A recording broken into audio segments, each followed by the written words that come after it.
할렐루야, 반갑습니다. 오늘도 우리 수요일 예배 자리에 나오신 우리 성도님들을 환영하고 축복합니다.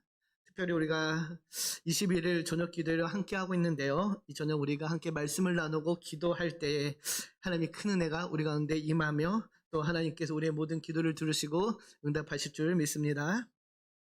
우리 옆에 계신 분들과 이렇게 인사 나누겠습니다. 함께 예배함이 기쁨입니다. 함께 예배하고 또 우리가 함께 한 마음으로 기도함이 기쁨이요 감사입니다. 요한복음 21장 우리가 계속해서 함께 지금 살펴보고 있습니다.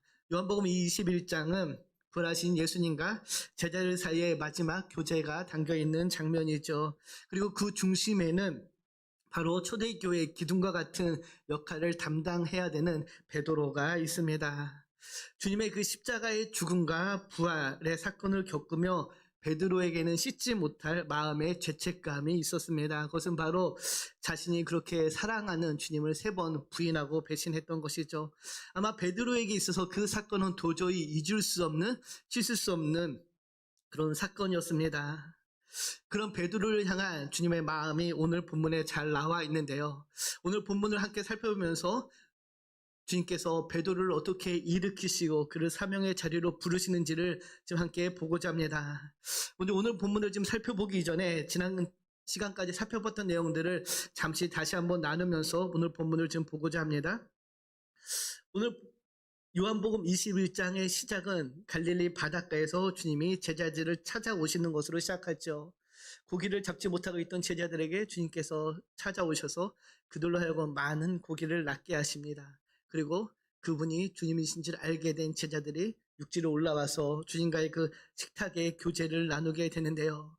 갈릴리 바다로 찾아오신 주님, 여기에서 우리는 복음의 본질을 보게 됩니다. 우리의 실패에도 불구하고 주님은 그 자리에 찾아오셔서 우리를 반겨주시고 맞아주시며 우리를 위로하시고 회복시켜 주시는 분이 바로 우리의 주님이라는 사실이죠. 이렇게 조반의 교제를 나누면서 제자들과 식탁의 교제를 나눈 주님께서는 베드로에게 이렇게 물으시죠. 내가 이 사람들보다 나를 더 사랑하느냐?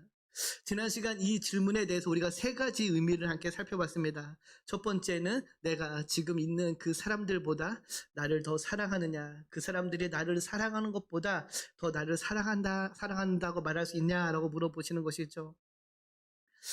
누가복음 보면은 우리가 알 수 있듯이 베드로는 주님을 3번이나 부인합니다. 그 전에 주님께서 이렇게 이야기하시죠. 우리 누가복음 22장 31절에서 32절을 보면 이렇게 기록되어 있는데요. 지금 같이 보겠습니다. 시몬아 시몬아 보라 사탄이 너를 밀가부르듯 하려고 요구하였으나 그러나 내가 너를 위하여 내 믿음이 떨어지지 않기를 기도하였노라. 너는 돌이킨 후에 내 형제를 굳게 하라. 그가 말하되 주여 내가 주와 함께 오게도 죽는 데에도 가기를 각오하였나이다. 이르시되 베드로야 내가 내게 말하노니 오늘 다 굴기 전에 내가 3번 나를 모른다고 부인하리라 하시니라. 33절에 보면 이렇게 이야기하죠. 주여 내가 주와 함께 오게도 죽는 데에도 가기를 각오했습니다 라고 장담을 하시죠. 절대 저는 주님을 떠나지 않을 것입니다. 주님을 끝까지 사랑하고 주님을 지키실 것입니다 라고 단언을 합니다. 그럼 베드로가 주님을 부인하게 되죠. 그것도 대제사장의 질문이나 로마 병정의 질문이 아니라 작은 여종의 질문에 한없이 무너져 내리는 모습을 보게 됩니다. 누가복음 22장 56절을 보면 이렇게 이야기하죠. 한 여종이 베드로의 불빛을 향하여 앉은 것을 보고 주목하여 이르되 이 사람도 그와 함께 있었느니라. 한 여종이라고 합니다. 높은 고관이나 권력을 갖고 있는 사람이 아니라 작은 여종 하나가 너도 갈릴리 사람이다 라고 이야기하니 베드로가 주님이 모른다라고 부인을 하죠. 다른 사람은 몰라도 나는 주님을 끝까지 버리지 않겠습니다. 정말로 오게라도 주님이 죽는 그 십자가 끝까지라도 같이 가겠습니다라고 다짐을 했는데 한없이 무너져 버립니다. 이런 배경 가운데 주님께서는 다시 베드로를 찾아오셔서 물으시죠. 정말로 너는 나를 사랑한다는 그 사랑을 간직하고 있냐라고 물어보시는 것입니다. 그리고 또 하나는 그의 동료들을 사랑하는 것보다 더 사랑하는지 묻고 계신 것이죠. 베드로는 주님을 3번 부인했습니다. 왜 부인했나요? 왜 주님을 모른다고 대답할 수밖에 없었나요? 바로 그 로마의 권력이 두려웠기 때문이죠. 자신도 예수님과 같이 붙잡혀서 모진 고난을 받을까, 반역죄라는 그 죄를 쓰지 않을까 두려웠기 때문입니다. 그 두려움의 바탕에는 그래서 나를 사랑하는 그 사랑의 마음이 있는 것이죠. 주님께서는 지금 베드로에게 물으십니다.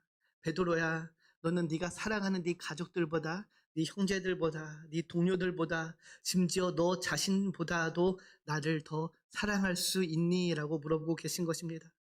그리고 또 하나 무슨 의미일까요? 바로 이것들이라고 이야기를 하죠. 너의 앞에 놓여있는 이 작은 생선들, 네가 오늘 잡은 저 153마리의 물고기들, 그걸 잡는 도구들, 너의 삶에 터져있는 저 갈릴리 바다보다도 나를 더 사랑하니라고 묻고 있는 것입니다. 사랑하는 성도 여러분, 주님이 베드로에게 왜 이렇게 질문을 하셨을까요? 물으시는 그 주님의 마음은 무엇이었을까요? 우리가 그 주님의 마음을 다 헤아릴 수는 없지만은 아마도 베드로를 향한 여전한 사랑의 마음으로 베드로에게 지금 묻고 계신 것입니다. 베드로를 향한 여전한 사랑과 신뢰를 가지고 나는 너를 여전히 사랑하고 있는데 너도 나를 변함없이 사랑하고 있니라고 물어보고 계시는 것이죠. 사랑하는 마음 가족 여러분, 오늘 주님은 우리에게도 베드로에게 물으셨던 것 같이 동일하게 물으십니다. 너는 너 자신보다도, 그리고 너의 그 익숙한 삶의 자리보다도, 그 물질의 풍요함보다도, 네가 누리고 있는 그 어떤 것들보다도 나를 더 사랑하니? 라고 주님이 묻고 계십니다. 우리가 이 물음에 답을 한다라면은 그것이 우리의 참된 신앙의 시작이 될 것입니다. 사랑하는 마음 가족 여러분, 여러분의 대답은 무엇입니까? 네, 주님, 제가 주님을 사랑합니다. 제가 주님을 사랑하는 줄 주님이 아십니다. 라고 답을 할 수 있는 저와 여러분이 되기를 주님의 이름으로 축복합니다. 그리고 이렇게 주님의 세 번의 질문과 베드로의 세 번의 대답 사이에 놓여있는 베드로를 향한 주님의 말씀이 있습니다. 어떤 말씀인가요? 우리 다시 15절에서 17절을 좀 같이 읽겠습니다.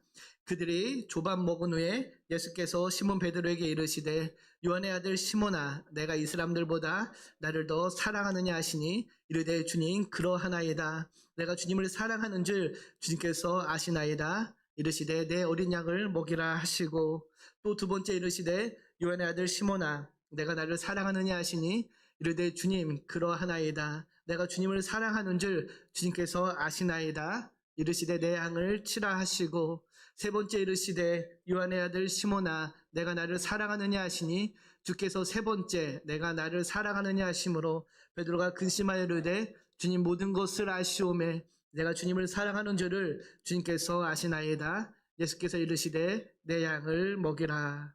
아멘. 주님께서 세 번을 물으시죠. 내가 나를 사랑하느냐. 베드로 역시 자신의 주님에 대한 사랑을 세 번 고백합니다. 그리고 그 베드로의 고백이 끝날 때마다 주님께서 이렇게 이야기하시죠. 내 어린 양을 먹이라. 내 양을 치라. 내 양을 먹이라. 세 번이나 반복되는 이 말씀을 통해 우리는 왜 주님께서 갈릴리 바다로 찾아오시고 왜 제자들에게 손수 아침밥을 차려주셨으며 왜 베드로의 사랑을 확인하는지 분명하게 알게 됩니다. 낙심한 베드로는 이제 그의 마음속에 나는 더 이상 베드로라고 불릴 수 없는 사람입니다. 그럴 자격이 없습니다. 라고 생각을 했습니다. 내가 어떻게 주님의 그 교회의 반석과 같은 존재가 되겠습니까? 나는 더 이상 베드로 반석이 아닙니다. 나는 이제 한낱 어부에 불과합니다. 이렇게 생각하는 베드로를 다시 일으켜 세우셔서 그에게 목양의 세계, 즉 목양의 사명을 주시기 위해 찾아오셨다는 것을 우리는 확인하게 되죠.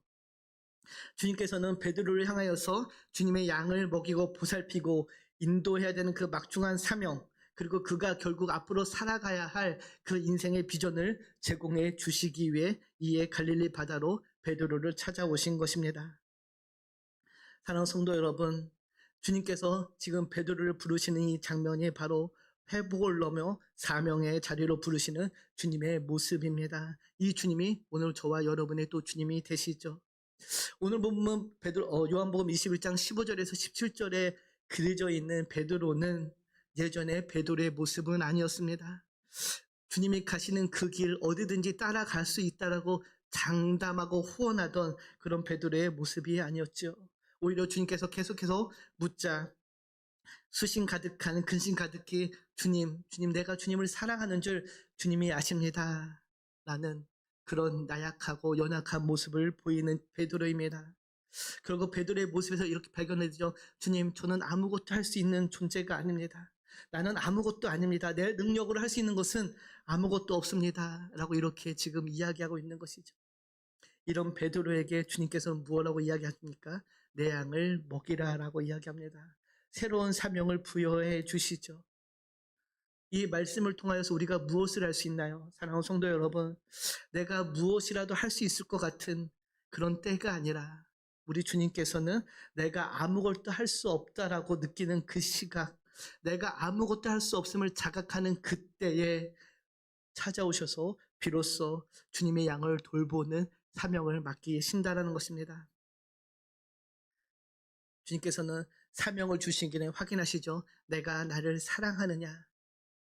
그 베드로의 대답을 통하여서 내 양을 먹이라라고 이야기하십니다. 앞으로 베드로가 살아가야 할 그 인생의 그 힘이 원동력이 그가 갖고 있는 힘이나 기술이나 지혜가 아니라 주님을 향한 그 사랑이라는 사실을 알려주고 있는 것이죠. 목양의 핵심이 바로 사랑이라는 사실, 양을 먹이고 양을 돌보는 일에는 자신의 능력이나 힘이 아닌 주님을 향한 그 사랑으로 감당해야 됨을 알려주고 있는 것입니다. 나의 능력이나 지식 열정으로 감당하는 사명이 아니라 주님께서 우리에게 맡겨주신 그 사명은 전적으로 주님의 그 사랑에 매여 있을 때에 그 사랑을 갖고 행하는 것임을 알려주고 있는 것이죠. 사랑하는 성도 여러분, 저와 여러분도 마찬가지입니다. 우리가 살아가는 삶의 자리, 삶의 모든 현장에서 우리는 때로는 나의 힘과 나의 능력을 의지하고 살아가려고 하지만은 그러나 그 살아가는 삶의 힘, 원동력은 주님의 사랑이라는 사실입니다. 주님의 사랑이 우리 안에 충만해질 때에 우리는 우리의 삶의 현장에서 주님을 따라 살아갈 수 있게 된다는 것이죠. 주님께서는 베드로에게 이렇게 이야기하시죠. 내 양을 먹이라, 내 양을 치라, 내 양을 먹이라. 이것은 주님을 사랑하는 사람들에게 이야기하는 주님의 말씀입니다. 그들이 살아가야 할 인생의 비전이요 목표가 되는 것이죠. 우리가 저와 여러분이 주님을 사랑한다라고 이야기한다라면은 이제는 우리도 주님께서 맡겨주신 양을 돌보고 먹여야 되는 책임이 따른다라는 것입니다. 결국 양을 돌보는 일, 목양은 사랑의 표현이자 결과라는 것이죠. 사랑하는 성도 여러분, 저와 여러분에게도 동일한 이 목양의 책임이 있다라는 것입니다. 이 목양에 대해서 그래서 좀 더 살펴보고자 하는데요. 주님께서 오늘 본문에서 이렇게 이야기 시작하시죠. 내 어린 양을 먹이라, 내 양을 치라, 내 양을 먹이라 라고 이야기합니다. 공통적으로 양이라는 동물이 등장을 하죠. 그런데 조금 다른 언어들이 사용되었습니다. 15절에 이르시되 내 어린 양을 먹이라 할 때에 이 어린 양은 헬라어로 아르니온이라는 단어인데요. 일반적으로 어린 양을 가리키는 그 단어 중에서도 가장 어린 양을 뜻하는 단어입니다. 즉 양의 새끼를 지칭하는 것이죠. 그리고 16절에 내 양을 치라 할 때 그 양은 프로바티온이라는 단어인데요. 일반적으로 성숙한 양 중에서 작은 양을 가리킵니다. 그러니까는 중간 정도의 양을 가리키죠. 또 세 번째 마지막에 내 양을 먹이라 할 때 그 양은 프로바톤이라는 단어인데요. 장성한 양을 가리킵니다. 왜 요한은 이 양을 먹이라 할 때 그 양을 이렇게 세 단어로 구분해서 사용했을까요? 현대적인 해석에서는 요한의 글쓰기와 관련해서 그가 같은 단어를 반복하는 것을 싫어해서 다른 단어를 사용했다라고 해석을 보고 그렇게 바라보는 관점이 있습니다. 그러나 전통적인 시각에서는 요한이 굳이 이렇게 구분해서 어린 양을 사용한 것은 어린 양, 아주 초신자부터 장성한 양으로 비유되는 성숙한 신자까지 모두 아우러서 목양해야 함을 의미한다라고 해석되어집니다. 즉 우리가 만나는 모든 사람들, 초신자건 아니면 믿음이 성숙한 사람이든 모두 목양의 대상이 된다라는 것이죠. 주님께서 베드로에게 맡기신 자들은 그리스도의 어린 양들입니다. 그리스도께서 피로 사신 그 교회에 소속된 사람들이죠. 그들을 베드로에게 맡기시면서 먹이라라고 이야기하고 있는 것입니다. 결국 목양의 대상, 우리가 돌봐야 할 대상은 곧 우리가 믿음의 공동체 안에서 만나게 되는 모든 사람들이라는 것이죠. 다시 말해 주님을 진정으로 사랑한다라면은 만나는 모든 사람을 주님께서 나에게 믿고 맡겨주신 양으로 받아들이고 그들을 돌봐야 할 책임이 우리한테 있다라는 것입니다. 이렇게 주님께서는 내 양을 먹이라 치라라고 이야기하시는데요. 여기서 먹이다, 또 15절에서 17절을 보면은 먹이다라고 이야기할 때 그 보스케라는 단어는 일반적으로 양을 정말로 먹이는 것을 의미합니다. 풀을 줘서 양을 배불리게 하는 것을 의미하는데요. 내 양을 먹이라 하는 그 양을 먹인다라는 거 무엇을 의미하나요? 바로 하나님의 말씀으로 그들을 가르치고 양육하는 것을 의미합니다. 주님께서 우리에게 주신 말씀을 가르침으로 그들을 영적으로 성장시키는 것을 내 양을 먹이라라고 이야기하고 있는 것이죠. 예레미야 3장 15절에 보면 이렇게 이야기하죠. 내가 또 내 마음에 합한 목자들을 너희에게 주리니 그들이 지식과 명철로 너희를 양육하리라. 말씀의 가르침이 바로 목양의 핵심이라는 것입니다. 우리가 하나님이 주신 말씀을 그래서 어린 양에서부터 성숙한 신자까지 성도까지 계속해서 주님의 말씀을 배우고 그 말씀을 양분 삼아 자라야 한다는 것이죠. 마태복음 4장 4절 우리가 너무도 잘 알고 있는 말씀이죠. 우리 같이 한번 읽어볼까요? 예수께서 대답하여 이르시되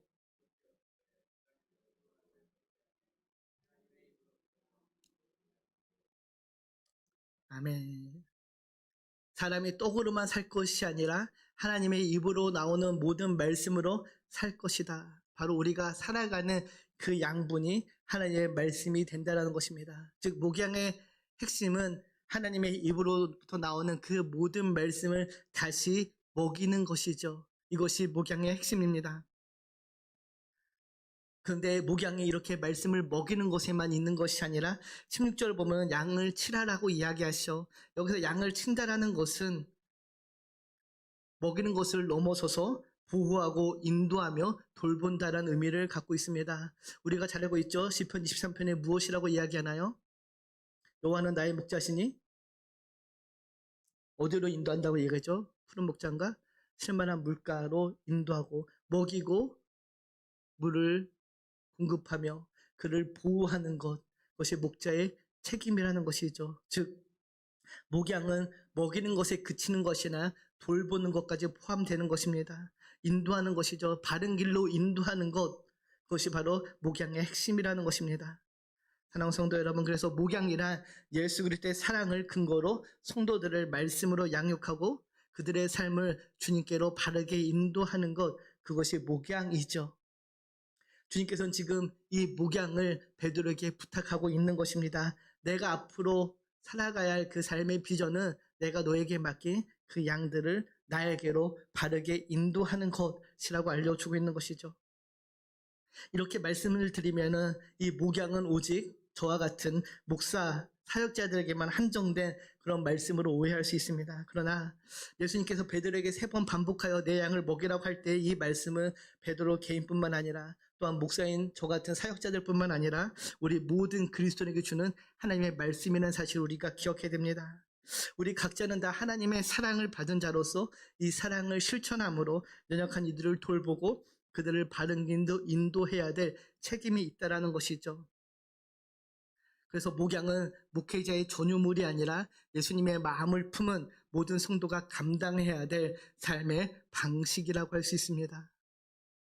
어디서 목양을 펼쳐야 되나요? 첫 번째는 우리에게 주신 가정이죠. 가정이 목양의 처음 시작이 됩니다. 부모는 자녀의 마음을 살피고 믿음으로 길러주는 첫 번째 목자가 되죠. 부부도 서로를 위한 목자가 됩니다. 목양의 시작은 바로 가정에서 시작되는 것이죠. 여러분에게 주신 여러분의 자녀를 그래서 하나님의 말씀으로 양육하는 것이 바로 우리의 책임이라는 것입니다. 또 우리가 속해 있는 목장은 믿음의 작은 공동체로 함께 예배를 드리고 삶을 나누며 서로의 짐을 조두는 목양의 현장이 됩니다. 목자는 목원들을, 또 목자는 부목자를, 부목자는 목자와 목원들을 서로 섬기는 목양의 현장이 바로 목장이라는 것이죠. 예전에 우리가 구역이라고 이야기하지만 지금은 목장, 우리가 목장 체제로 전환돼서 목장 모임을 하고 있죠. 바로 그 목장이 목양의 현장이 된다는 것입니다. 목자와 부목자에게만 그런 것이 아니라 목원들 서로가 서로를 책임져 주고 돌봐야 될 책임이 있다는 것이죠. 왜? 우리가 그리스도의 사랑을 입었기 때문입니다. 목원을 돌보는 것을 목자에게만 일임하는 것이 아니라 목원들 서로가 서로를 돌봐야 할 책임이 있다는 것입니다. 바라기는 우리 한마음교회에 있는 모든 목장들은 서로가 서로를 돌보는 아름다운 목장의 현장이 되기를 축복합니다. 그리고 어디가 또 목양의 현장일까요? 바로 우리에게 주신 다음 세대들입니다. 교회 학교이죠. 주일학교 유초등부부터 학생부, 청년부에 이르기까지 다음 세대를 예수님의 양으로 품는 목자가 바로 저와 여러분이라는 것입니다. 단지 주일학교 교사뿐만 아니라 우리가 믿음의 선배가 되어서 우리의 다음 세대를 주님의 품으로 바르게 인도해야 될 그 목양의 책임이 있다는 것입니다. 우리는 우리의 다음 세대를 위해 기도를 합니다. 그러나 그들을 책임지진 않죠. 그러나 그들을 바르게 주님께 인도해야 될 책임이 우리에게 있다는 것입니다. 그래서 때로는 훈육을 해야 되고요. 때로는 그들을 사랑으로 보듬어주는 그런 역할이 우리 모두에게 있다는 것입니다. 사랑하는 마음교회 성도 여러분, 이처럼 우리는 목양의 책임이 있다는 사실을 여러분 기억하시고 여러분들에게 맡겨진 그 양들을 주님의 사랑으로 품고 주님의 품으로 바르게 인도하는 저와 여러분이 되기를 주님의 이름으로 축복합니다. 주님께서는 우리에게 내 양을 먹이라라고 명하시며 사랑의 책임을 맡기셨다는 것이죠. 그러므로 가정에서, 목장에서, 또 교회 학교에서 우리가 서로를 돌볼 때에 이 교회 공동체는 또 여러분의 가정은 주님의 사랑으로 충만해질 줄 믿습니다. 이렇게 목양의 삶을 살아가는 베드로에게 주님께서는 18절에 보면 다음과 같이 말씀하십니다. 우리 18절을 보겠습니다. 내가 진실로 내게 이르노니 내가 젊어서는 스스로 띠띠고 원하는 곳으로 다녔거냐 늙어서는 내 팔을 벌리리니 남이 내게 띠띠우고 원하지 않는 곳으로 데려가리라. 방금 읽은 이 18절 말씀 우리가 너무도 잘 알고 있듯이 베드로가 어떠한 죽음을 순교할지를 알려주는 그 말씀인데요. 그런데 우리는 여기서 먼저 목양의 삶이 어떠한지를 발견하게 됩니다. 목양의 삶, 어떠한 삶인가요? 바로 결코 내가 원하는 대로 살 수 없는 삶, 그것이 바로 목양의 삶이라는 것이죠. 주님의 양을 친다라는 것은 주님의 양을 위임받아 그 목양하는 삶은 결국은 내가 원하는 대로 살아가는 삶이 아니라는 것입니다. 오히려 그 반대의 삶이라는 것이죠. 남이 내게 띠띠우고 원하지 아니하는 곳으로 데려갈 수 있는 그런 삶이 된다는 것입니다. 이것이 바로 목양의 길이요 목양의 삶인데요. 무엇을 의미하나요? 힘듦과 어려움이 있을 수 있다는 것입니다. 나에게 맡겨진 그 양을 내가 돌보고 그들을 주님의 품으로 인도할 때 그 길은 쉽지만은 않다라는 것이죠. 그래서 목양은 그리스도의 사랑에 매여 있을 때만 가능하다는 것입니다. 그리스도의 사랑이 우리 안에 없으면 우리는 결코 우리에게 맡겨진 양을 돌볼 수 없다는 것이죠. 그래서 주님께서는 베드로에게 3번이나 내가 나를 사랑하느냐 물으신 것입니다. 그 사랑이 없으면 그 사랑이 우리 안에 충만해지지 않으면 목양을 할 수 없기 때문이죠.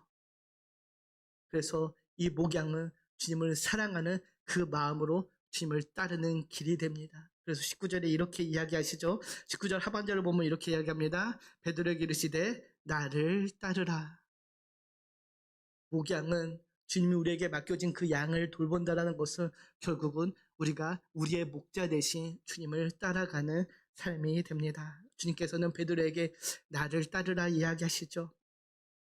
그래서 목양, 주님께서 우리에게 맡겨진 그 영혼들을 돌보는 삶은 예수 그리스도의 본을 따라 살아가는 제자의 삶이라 할 수 있습니다. 결국 우리가 제자가 되었다라면요, 우리는 목양을 하는 사람들이라는 것입니다.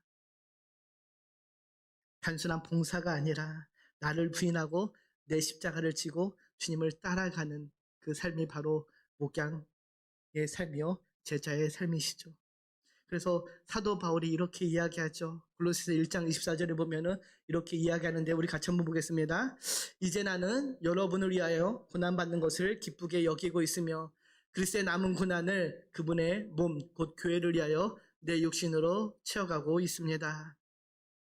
때로는 인정받지 못하고 때로는 외로우며 때로는 나의 뜻과 전혀 다른 길을 걸어가지만은 주님께서 먼저 가신 그 길이기에 이제는 기쁨으로 그 길을 걸어간다라고 고백하는 것 바로 목자의 삶이요 목양의 삶입니다. 사랑하는 성도 여러분, 이렇게 어렵고 힘들지만은 우리는 왜 이 길을 포기할 수 없나요? 왜 우리에게 맡겨진 양을 포기할 수 없나요? 바로 그 수고가 헛되지 않을 것을 알기 때문입니다. 고린도전서 15장 58절에 이렇게 고백을 하죠. 우리 같이 읽겠습니다. 그러므로 내 사랑하는 형제들아 견신하며 흔들리지 말고 항상 주의 일에 더욱 힘쓰는 자들이 되라. 이는 너희 수고가 주 안에서 헛되지 않는 줄 알미라. 주의 일에 더욱 힘쓰는 자가 되라. 왜? 너희의 수고가 주 안에서 헛되지 않은 줄 알기 때문이다라고 이야기합니다. 사랑하는 성도 여러분, 우리가 주님께서 맡겨주신 그 양을 돌보는 일, 앞서 말씀드렸지만 결코 쉬운 길이 아닙니다. 때로는 그들이 우리를 힘들게 하죠. 나의 마음을 알아주지 못하죠. 모세를 향한 불평과 불만을 쏟아냈던 이스라엘 백성들처럼 불평하고 불만할 때가 너무도 많이 있을 것입니다. 나의 마음을 모르고 내 뜻을 모르고 따르지 않을 때가 너무도 많지요. 그러나 우리가 포기하지 않아야 되는 이유, 바로 우리의 이 모든 수고가 헛되지 않음을 알기 때문입니다. 목양의 순종은 하나님 나라의 영원한 열매로 맺혀질 것을 우리가 알기에 우리는 포기하지 않고 이 길을 걸어가는 것입니다. 언제까지 포기하지 않고 따라가야 되나요? 바로 우리의 생이 다하는 그때까지 따라가는 것입니다. 18절 19절을 보면 이렇게 이야기하는데요. 우리 같이 한번 읽겠습니다. 내가 진실로 진실로 내게 이르노니 스스로 띠띠고 원하는 곳으로 다녔거냐 늙어서는 내 팔을 벌리리니 남의 내게 띠띠우고 원하지 않은 곳으로 데려가리라. 이 말씀을 하심은 베드로가 어떠한 죽음으로 하나님께 영광을 돌릴 것을 가리키심이로라. 이 말씀을 하시고 베드로에게 이르시되 나를 따르라 하시니. 아멘. 28절의 말씀대로 전승에 따르면 초대교회 전승에 따르면 베드로는 로마에서 거꾸로 십자가에 못 박혀 순교했다라고 전해지죠. 정확한 것은 아닙니다. 그 누구도 모르죠. 전승에 의하면 그렇게 전해지는데요. 28절의 말씀을 베드로에 대한 순교 예언이지만은 우리에게 적용한다라면은 목양의 삶은 주님을 따르는 삶은 단지 어느 정도의 어려움과 힘든 그리고 조금의 불편함을 감내하는 정도가 아니라 그런 수준이 아니라 때로는 나의 생명까지도 바쳐야 하는 희생이 따를 수 있다는 것입니다. 결국 목양은 희생입니다. 제자는 희생하는 사람이라는 것이죠. 목양은 희생의 삶이 전제되어야지만 가능하다는 것입니다. 나를 포기하지 않고 나를 내려놓지 않고는 주님이 맡기신 양들을 돌볼 수 없다는 것이죠. 사랑하는 성도 여러분, 우리가 주님의 제자가 되어서 이 주님의 길을 따라가는 그 길에는 그래서 반드시 희생이 따릅니다. 나의 안위보다 먼저 양의 생명을 먼저 생각하는 주님처럼 희생할 수 있어야 된다는 것이죠. 요한복음 10장 11절에 보면 주님께서 이렇게 이야기하십니다. 나는 선한 목자라. 선한 목자는 양들을 위하여 목숨을 버리거니와. 양들을 위해 나를 희생할 수 있는 그런 결단이 저와 여러분에게 있기를 주님의 이름으로 축복합니다.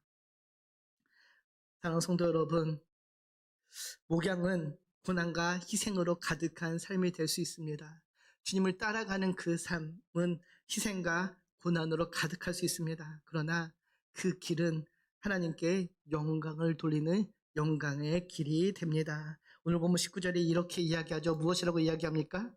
하나님께 영광을 돌릴 것을 가리킴이로라. 베드로의 그 죽음이 하나님의 영광이 되었다는 것입니다. 우리의 삶이 주님을 따라서 목양의 길을 따라갈 때에 우리의 삶 순간순간이 하나님께 영광의 삶이 된다는 것이죠. 나는 힘들어 죽겠지만은 내 마음은 갈기갈기 찢어질 수 있겠지만은 그러나 그 순간순간이 하나님의 영광의 순간이 된다는 것입니다. 이 말씀이 얼마나 위로가 되는지 모릅니다. 사랑하는 한마음 가족 여러분, 그러기에 우리에게 맡겨진 영혼을 포기하지 말고 또 여러분에 맡겨진 목원들을 또 공동체원들을 포기하지 말고 끝까지 사랑으로 보듬고 나아가는 우리 한마음께 손님 되기를 주님의 이름으로 축복합니다. 이 말씀을 정리합니다. 오늘 우리는 베드로의 회복을 보았습니다. 예수님께서는 베드로를 책망하거나 그의 과거를 들추는 대신 내가 나를 사랑하느냐라는 질문으로 다시 그의 사랑을 깨닫게 하시고 그에게 사랑을 통한 사명을 부여하심으로 그가 앞으로 나아가야 할 길을 제시해 주셨습니다. 낭만 가운데 실패 가운데 있는 베드로에게 내가 나를 사랑하느냐? 네가 나를 사랑한다라면 이제 됐다. 내가 너에게 주신 그 길을 따라가라. 내가 너한테 이 일을 맡기겠으니 이 일을 기쁨으로 하라라고 이야기하시죠.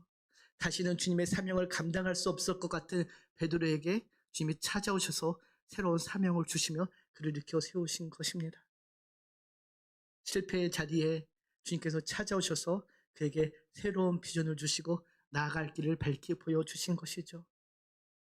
사랑하는 성도 여러분, 오늘 우리에게도 주님께서 동일하게 말씀하십니다. 네가 나를 사랑하느냐? 그러면은 이제 나와 함께 가자라고 말씀하십니다. 이제 나와 함께 이 길을 기쁨으로 가자라고 말씀하고 계시죠. 주님의 이 부름에 아멘으로 순종하며 나아가는 저와 여러분 되기를 소망합니다. 주님의 이 부름, 이 초청은 때로는 힘듦이 있습니다. 어려움이 있습니다. 이 사명의 길은 결코 쉽지 않은 길입니다. 그러나 그 길 가운데 주님이 함께 하심으로 우리는 기쁨으로 갈 수 있는 것이죠. 그 길에 주님의 영광이 있기에 우리는 그 영광의 주님을 바라보며 나아가는 것입니다. 사명은 위대하고 고귀하지만은 오직 주님을 사랑하는 자만이 그 길 끝까지 갈 수 있다라는 말이 있습니다. 우리에게 주신 그 사명은 너무도 위대하고 고귀하지만은 그 길을 누구나 다 갈 수 있는 것이 아니라 오직 주님을 사랑하는 자만이 갈 수 있다라고 말씀하십니다. 사랑하는 마음교회 성도 여러분, 주님을 얼마나 사랑하십니까? 그 사랑이 변치 않기를 소망합니다. 그리고 그 사랑으로 이제 우리에게 맡겨주신 그 사명의 길을 순정함으로 나아가는 저와 여러분이 되기를 주님으로 다시 한번 축복합니다. 기도합니다. 참 좋으신 주님 감사합니다. 베드로처럼 우리도 연약하고 종종 주님을 모른다고 하지만은 그럼에도 불구하고 우리를 끝까지 사랑하시는 그 주님의 사랑을 보며 이제는 우리도 다시 한번 믿음으로 결단하며 주님을 끝까지 사랑하기를 소망합니다. 이제 그 사랑의 고백으로 다시 일어서서 주님이 우리에게 맡겨주신 그 사명의 길을 온전히 감당하는 우리의 삶의 자리가 되게 하여 주시옵소서. 감사드리며 우리를 권하신 예수님의 이름으로 기도드립니다. 아멘. 교회 소식 전합니다.